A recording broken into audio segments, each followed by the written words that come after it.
नोरमा group, जो सोचता है वो करता है। आपके अपने सपनों का आशियाना। नमस्कार, एक बार फिर से आपका बहुत बहुत स्वागत करते हैं। भीतर की बात लेकर के आपके सामने हाजिर हैं और आज भीतर की बात में जो हम आपके सामने लेकर के आए हैं, ये बड़ा ही रेयर होता है कि अगर कोई गुप्त सूचना हो, कोई गुप्त फार्मूला हो, कोई गुप्त कागजात हो और वो पब्लिक डोमेन में आ जाए तो निश्चित रूप से बवाल तो मचेगा ही मचेगा। हम पिछले कई दिनों से सीट शेयरिंग के समझौते को लेकर के आपसे चर्चा कर रहे हैं, संभावनाओं पर विचार कर रहे थे और इतना ही नहीं, अलग अलग राजनीतिक दल के नेताओं के द्वारा जो हम तक कान तक आवाज़ें आ रही थी, उसके आधार पर हम ये कोशिश कर रहे थे आपको बताने का कि सीट शेयरिंग का फार्मूला एनडीए में किस तरह से तय होगा, जिससे कि एनडीए का स्वरूप जैसा है वैसा रह भी जाए और नीतीश कुमार संतुष्ट भी हो जाए। नीतीश कुमार के फार्मूले पर भारतीय जनता पार्टी मानेगी, नहीं मानेगी, या फिर भारतीय जनता पार्टी अपना फार्मूला जो नीतीश कुमार के सामने पेश कर रही है उस पर नीतीश कुमार तैयार होंगे कि नहीं होंगे। लेकिन 24 घंटा के अंदर में हमारे पास एक ऐसा फार्मूला हाथ लगा है, लीक होकर के हमारे तक आया है, जो कहीं ना कहीं इस बात की तरफ इशारा कर रहा है कि सीट शेयरिंग का फार्मूला तो तय हो गया है, अब इसके आगे फैसला नीतीश कुमार को लेना है और इसी फार्मूले पर बाकी के भी चारों दलों को एनडीए गठबंधन के साथ चुनाव लड़ना है। क्या है फार्मूला हम आपको बताते हैं, लेकिन उससे पहले 4 लाइन बहुत ज़रूरी है। इन लाइनों में ही छुपा है पूरा का पूरा ये जो सीट शेयरिंग का फार्मूला है। ये लाइन मैंने आज नहीं, बहुत पहले लिखा था, लेकिन लिखा चुनाव को लेकर के ही था और सीट शेयरिंग का समझौता हो रहा था, उसी दौरान मैंने लिखा था। एक बार फिर से याद आ गया तो आप सोचा कि आपसे बोलता चलूं, क्योंकि आज का पूरा एपिसोड उसी पर बेस्ड है। हमने लिखा था कि ई सियासत ह हमरा रउआ ना बुझाई, ई सियासत ह हमरा रउआ ना बुझाई, ई ऐसन आग ह जे बुतौलो पर ना बुताई, ई ऐसन आग ह जे बुतौलो पर ना बुताई, कब के केने केकरा के ढाह दी, कब के केने केकरा के ढाह दी, सूखल नदी नहर में डुबा के मुआई। अब रुआ एक पर सोचत रही, तब तक हम आगे एक बढ़ाव रहल बानी कि सीट शेयरिंग के फार्मूला जो लीक होके हमारा लगे आइल बा वो आखिर बा का। तो इस पूरी कहानी का एक प्लॉट हम आपके सामने रख दे रहे हैं पहले, जिस पर हमने आपसे चर्चा की है। आपको तुलना करना है कि हमने जो सीट शेयरिंग का फार्मूला बताया था उसमें और इसमें कितना अंतर है। क्या ये फार्मूला आने वाले 2025 के चुनाव में नीतीश कुमार को मान्य होगा? अगर मान्य होगा तो इसमें जो पेच नीतीश कुमार फंसाना चाहते थे वो फंसा है कि नहीं फंसा है। क्या था पेच, हम आपको बताते हैं। पहले हमने आपको बताया था कि सीट शेयरिंग के फार्मूले में 177 का जो फार्मूला था, याद रखिएगा, ये सब चीज़ें आपको सुन चुके हैं और आपको हमने बता दिया है, सिर्फ आपको रिकॉल कर रहे हैं उस जगह पर लाने के लिए जो फार्मूला लीक होकर के हमारे पास आया है। तो सबसे पहले हमने आपको बताया था कि एक फार्मूला है जिसमें 2024 के चुनाव के आधार पर जिसको जितनी विधानसभाओं में बढ़त मिली है उसके आधार पर उतनी सीटें पहले उसको दे दी जाए, जिसमें 177 सीटें एनडीए गठबंधन की बढ़त वाली थी, जिसमें 72 सीटें जेडीयू की जो 72 उनको दे दी जाए विधानसभाएं, 68 सीटें 69 सीटें थी बीजेपी की, उनको दे दी जाए, 29 से 30 सीटें लोक जनशक्ति पार्टी की है उनको दे दी जाए, और बाकी के 2 सीटें, 2 जो दल हैं उनको जितनी सीटों पे यानी 10 और 9 या 8 जो भी उनको देना हो दे दिया जाए। एक ये फार्मूला था। इस फार्मूले के साथ साथ जो बाकी के 66 सीट 170 के बाद बचते हैं, हम उसकी चर्चा कर रहे थे। उन 66 सीटों में हमने बताया था कि इसमें से 25-25 सीटें 2 बड़े दलों को और बाकी की जो सीटें बचती हैं उसको डिस्ट्रीब्यूट कर दिया जाएगा बाकी के दलों में। 5-5 सीटों का उसमें डिस्ट्रीब्यूशन कर दीजिए, कहानी लगभग ख़त्म हो जाएगी। ये फार्मूला सबसे पहला फार्मूला था जिस फार्मूले को लेकर के पब्लिक डोमेन में और राजनीतिक गलियारे में चर्चा शुरू हुई थी। इससे वो दल तो संतुष्ट थे जो छोटे दल या तीसरे चौथे नंबर के दल थे। उनको लग रहा था कि चलिए भाई, अगर 12, 10, 13 सीटें मिल जाती हैं तो चलिए समझौता किया जा सकता है। लेकिन अभी भी जिस तो था ही, सबसे ज़्यादा समस्या चिराग पासवान को मनाने में थी, क्योंकि उन्होंने अब तक जितने भी चुनाव हुए हैं उसमें 100% स्ट्राइक रेट दिया है।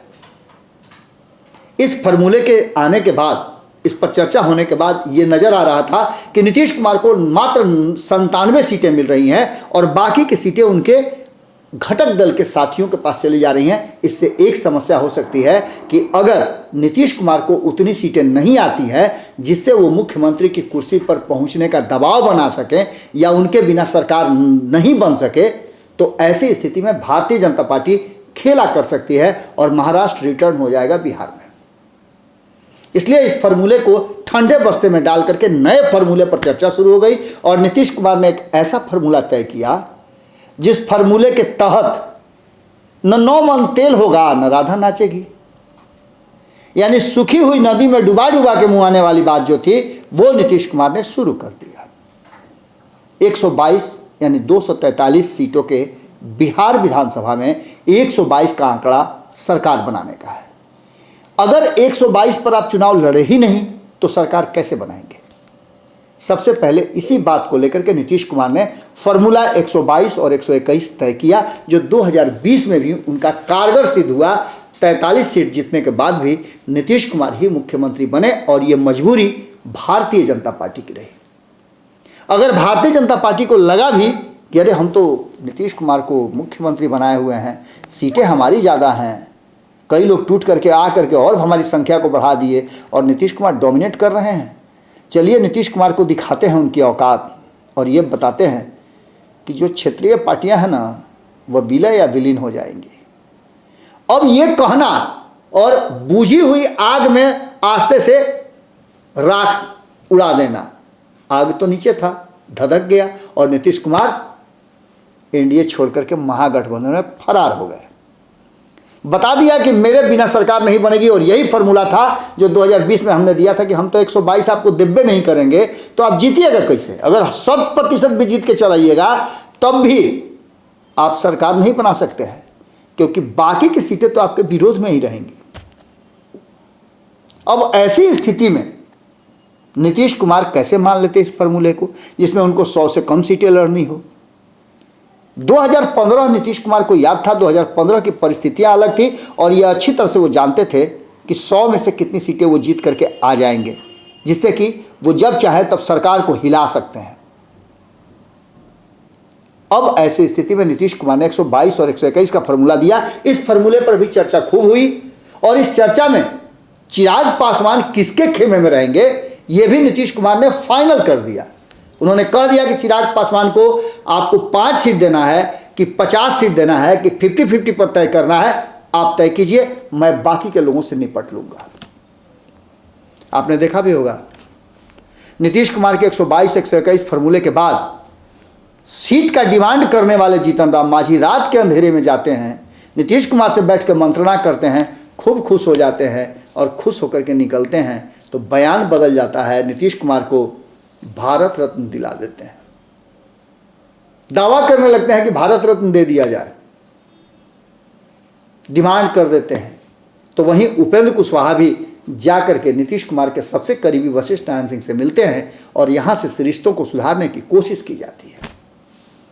लेकिन इस फॉर्मूले पर भी भारतीय जनता पार्टी को तो यह बात समझ में आ गई है कि भारतीय जनता पार्टी अगर इस बार 2025 में भी नीतीश कुमार के कंधे पर उठा करके ले जाकर के उनको बैठा दे मुख्यमंत्री की कुर्सी पर, तो आगे क्या होगा? भारतीय जनता पार्टी का वो सपना कब पूरा होगा? अटल बिहारी वाजपेयी का सपना कब पूरा होगा जब उनके लोग ये कहते हैं कि उनका सपना पूरा करने का मतलब है कि बिहार में भारतीय जनता पार्टी का मुख्यमंत्री बनना।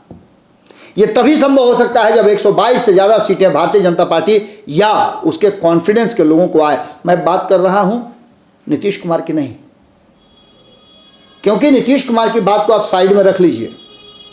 अब चिराग पासवान की बात अगर आगे आप बढ़ाते हैं तो चिराग पासवान को उतनी सीटें अगर नहीं मिलती है जिससे कि वो नीतीश कुमार या फिर भारतीय जनता पार्टी पर दबाव बना पाए, यहां भी नीतीश कुमार की जीत होती है।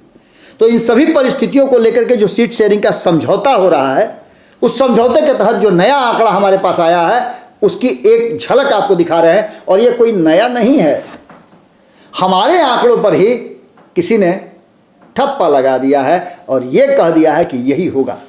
हालांकि हम लीक होने की बात इसलिए आपको बता रहे हैं कि हम तो लगातार इस आंकड़े पर काम कर रहे हैं। हम तो लगातार जो इनपुट हमारे पास दिल्ली से लेकर के पटना तक आ रहे हैं और विभिन्न राजनीतिक दल के नेताओं से हमारी बातचीत हो रही है, जो थिंक टैंक हैं उनसे हमारी बातचीत हो रही है, उसके आधार पर हमने आपको आंकड़े बताए हैं। और इसमें सबसे बड़ा जो पेंच है वो है कि नीतीश कुमार कैसे 2025 में बिहार के मुख्यमंत्री बने रह सकते हैं।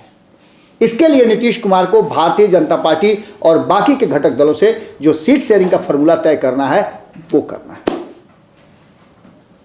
जो नया फॉर्मूला आया है वो हमारे फॉर्मूले का बिल्कुल कॉपी है, बस अंतर सिर्फ इतना ही है कि इसमें हमारी सीटों में से थोड़ा सा 19 और 20 किया गया है। हमने 177 का फॉर्मूला बताया था या 121 122 का फॉर्मूला बताया था। ये दोनों फॉर्मूले का निचोड़ है। और इसमें जब हम कहते हैं, जब हम पिछले कई दिनों से लगातार इसी पर टिके हुए हैं, हम आपको अलग अलग एंगल से समझा रहे हैं कि सीट शेयरिंग का फॉर्मूला कोई भी दल नहीं चाहता है कि वो इस बार अलग चुनाव लड़े, क्योंकि उसके बाद आप जानते हैं कि डाल से छटका हुआ बंदर जो होता है उसको लोग अपने कुनबे में नहीं लेते हैं। ऐसा पहले से भी आप देख चुके हैं। हाँ, राजनीति में हालांकि ये सब चीज़ नहीं होती है। राजनीति में आप इधर छटक के उधर जा सकते हैं, उधर छटक के कल ही उधर आ सकते हैं। ये कोई मायने नहीं रखता है। सबसे ज़्यादा मायने रखता है कि आप कितना इंपॉर्टेंट है सरकार को बनाने में या सरकार को बिगाड़ने में। तो जो नया फार्मूला आया है, इस फार्मूले पर प्रशांत किशोर ने भी अपनी मुहर लगाई है या फिर दावा किया है। हमने आपको बताया था कि 106 सीट मैक्सिमम हो रहा था नीतीश कुमार के पास। अगर 122 के फॉर्मूले पर लड़ा जाए तो बाकी की सीटें वो अपने हिसाब से बांट दें, अपने लोगों को समझा लें, तो 122 में से 10-10 सीट यदि आप अपने दोनों घटक दलों को दे देते हैं तो उनके पास 101 सीट बच जाएगा। और 121 सीट में से अगर चिराग पासवान को मना लेती है भारतीय जनता पार्टी, कम से कम वो 25 से 30 सीटों से कम तो नहीं मानेंगे। तो ऐसी स्थिति में भारतीय जनता पार्टी की सीटें कम हो जाती है तो नीतीश कुमार के मुख्यमंत्री बने रहने का चांस ज़्यादा रहेगा। अब इस कहानी को ऐसे समझिए, प्रशांत किशोर ने भी इसी फार्मूले को, जो हम लगातार फार्मूला बता रहे हैं, उसी फार्मूले पर अपना खूंटा ठोका है और उन्होंने कहा है कि 100-100 ये फार्मूला 2015 का है, जो 101, 101 और 41 का तय हुआ था। आपको याद होना चाहिए कि प्रशांत किशोर ही नीतीश कुमार के उस समय अगुआ थे और वही समझौता कराने के लिए कहा जाता है कि उत्तरदायी भी थे और उन्होंने समझौता कराया भी था। सीट शेयरिंग के फॉर्मूले में भी उनकी एक पकड़ जरूर थी और नीतीश कुमार के कॉन्सेंट के हिसाब से उन्होंने 101, 101 और 41 का फॉर्मूला तय किया था। उस समय भी नीतीश कुमार के पास वो हथकंडा था कि इतना संख्या लालू प्रसाद के पास जाए ही नहीं। लालू प्रसाद चाहते थे कि अधिक सीटें इन दोनों के पास रहे और कांग्रेस को 20-22 सीटों में निपटा लें। लेकिन तब नीतीश कुमार ने सीधे तौर पे कांग्रेस को इतनी सीटें दिलवा दी जिससे कि अकेले दम पर या नीतीश कुमार के बिना अपनी सरकार जो है वो लालू प्रसाद नहीं बना सके। कांग्रेस 27 सीटें जीत करके आई और वो 80 सीटें जीत करके आए, यानी कि 107 सीटें होती थी। सरकार बनाने का आंकड़ा नहीं था, चाबी नीतीश के पास थी।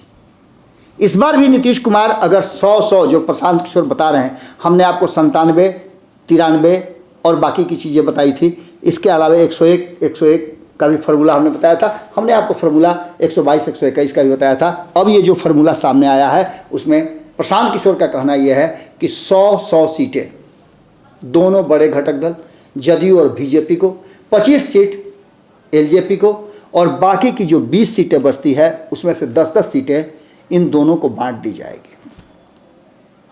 ये फार्मूला पहले से तय है और इस फार्मूला के आधार पर भी नीतीश कुमार की जो कुर्सी है, सीएम बनने का जो उनका इच्छा है, चाह है, वो उनका कंप्लीट होता हुआ दिखाई दे रहा है। क्योंकि इसमें से अगर 100% सीटें भी कोई जीत करके आ जाता है तब भी नीतीश कुमार का एक वर्चस्व रहेगा और उनके पास वो गिरभांसेज रहेंगे। आप ये समझ सकते हैं कि 100% सीटें जीतना न तो भारतीय जनता पार्टी के पक्ष में है और न ही लोक जनशक्ति पार्टी, न आरएलएम और न ही हिंदुस्तानी आवाम पार्टी और न जनता दल यूनाइटेड। ऐसी स्थिति में नीतीश कुमार की प्रासंगिकता बनी रहेगी और यही कारण है कि हम जो बार बार बता रहे हैं कि नीतीश कुमार ने सीट शेयरिंग के फॉर्मूले में अपना ग्राफ जो है थोड़ा ऊपर रखने का कोशिश किया है और बाकी की जो सीटें डिस्ट्रीब्यूट हों उनमें से किसी को भी नीतीश के बिना मिला करके 122 नहीं हो, इस बात का खासा ध्यान नीतीश कुमार और उनकी थिंक टैंक जो है सोच रही है और फॉर्मूला इसी पर तय होगा। आप नोट कर लीजिएगा, लिख लीजिए कहीं कि जब भी सीट शेयरिंग का फॉर्मूला आपके सामने हाजिर होगा आएगा तो फॉर्मूला यही होगा कि भारतीय जनता पार्टी अपने सहयोगियों में बिना नीतीश कुमार के सरकार बनाने की स्थिति में नहीं होगी। ये बातें आप लिख लीजिए और यही वो पेंच है जो नीतीश कुमार को बाकी के नेताओं से बड़ा बनाता है, चाणक्य की भूमिका में लेके आता है और यही कारण है कि वो 20 सालों से टिके हुए हैं। आज के भीतर की बात में हम आपसे यही विदा लेते हैं। इस फॉर्मूले में आपको भी कुछ समझ में आता है तो कमेंट बॉक्स में ज़रूर लिखिएगा, क्योंकि आपके कमेंट हमारे लिए बहुत इंपॉर्टेंट, बड़ी महत्वपूर्ण हैं। उसके आधार पर हम भी सोचते हैं कि हम कितना ज़्यादा आपके साथ इंटरेक्ट करने में, आपको तथ्यों को रखने में सफल हो पा रहे हैं। बहुत बहुत धन्यवाद। नमस्कार। आपके सपनों को हमने सजाया है, ई होम्स पैनोरामा को हमने बनाया है। ई होम्स मेरा एक सपना था जिस पे मैं पिछले 4 साल से काम कर रहा था। हमने जो बनाया है वो सबने है माना। ई होम्स पैनोरामा में हो आपका भी आशियाना। और फाइनली हमने 2021 में इस प्रोजेक्ट को लॉन्च किया। बहुत लोग अप्रिशिएट कर रहे हैं कि पूर्णिया जैसे शहर में, बिहार के, एक तो बिहार की बात करें उसमें भी पूर्णिया जैसे छोटे जगह में इस तरह का लाइफस्टाइल देना, ये सुन के हम लोगों को बहुत अच्छा लगता है। ई होम्स में हमने कुछ और भी किया है, जैसे हम जिस जगह में रह रहे हैं हमारे फैमिली सिक्योर हो, उनको सिक्योरिटी का ध्यान में रखा है। आपकी सुविधा और सुरक्षा आपके लिए खास है, ये आपका विश्वास है। इसमें आर्टिफिशियल इंटेलिजेंस का 7 लेयर सिक्योरिटी का हमने इस्तेमाल किया है। लस ग्रीन कैंपस को बनाया है। यदि हमारा बाउंड्री वाल है तो वो वर्टिकल गार्डन है।